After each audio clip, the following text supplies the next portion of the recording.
Hey, I'm going to share a story today about parts, about how parts show up in people's lives without them really knowing it or understanding why they're doing something. So, this story just happened to me today. It's with a friend of mine, and I'll keep things anonymous, but it really demonstrates the power of parts and how we can do these awkward behaviors when we aren't really conscious of them, whether that's eating or, in the case of this story, hugging. So, yeah, a friend of mine recently went to a meditation center. You know me, I'm in the meditation circle, and I have friends who go to meditation centers. I really want to go too. It's been a while for me. I've been meaning to go back.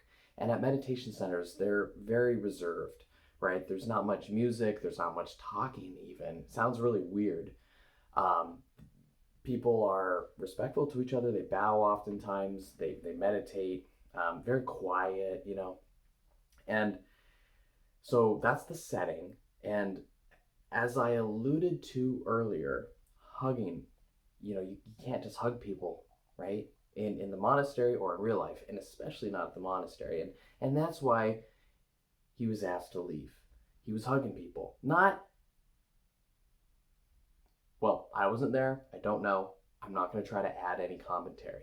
But what I will add is my perspective on why this happened and the part, and show how parts relates, because a little backstory, my friend was very kind of lonely. And so from my perspective, I don't know really what's going on, but I see this lonely part buried under conscious awareness. He's lonely, but when I talk to him, he doesn't know he's lonely. He doesn't know he's lonely. He doesn't know he's even lonely. Like when I was talking to him recently, it was, how's your life? It's going great. Really?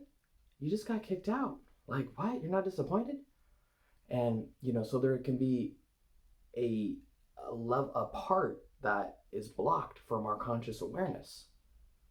And that part, this lonely part, has a valid need to not be lonely.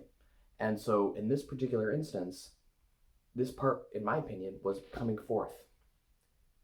Even though he couldn't see it, this part was coming forth in the behavior of hugging.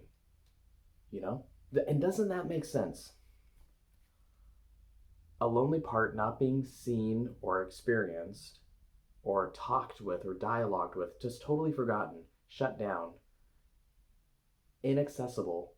This part's lonely. How is it going to get its needs met? By hugging people. And now what's beautiful about this is that we can understand my friend's perspective in a rational way. He's no longer some crazy person who gives people hugs. It's this part that is blocked, that needs a way out, that isn't getting a way out, and that is actually taking over him and making him get the need met in its own little way. And so in both my friend's case and mine, quite frankly, this relates, coming back to parts as well. He is currently going through, and I went through about 10 years ago, spiritual bypass. And it's really something you got to watch out for in the spiritual community, in meditation communities. Because back in the day, by the way, my part was a meditator part. I didn't have that hugging thing, but my part was sort of like, let me block out all the pain. Let me try to meditate all the pain away. Let me try to focus on this goal to reach enlightenment. That's totally impossible. I took all that stuff about weight loss, all that stuff about body image, all that insecurity and anxiety, and said, let me reach enlightenment. Let me just focus 100%, block everything out, and focus on enlightenment. And That's called spiritual bypass. It's when the spiritual part of you sort of takes over and blocks out all those other parts. And same thing that's going on with my friend, trying to be really meditating, trying to be really, really good at meditating. But then these other needs aren't getting met, the loneliness. And that's why I left the monastery, because deep down I was desperately lonely. Just because you meditate doesn't mean you're connecting with other people.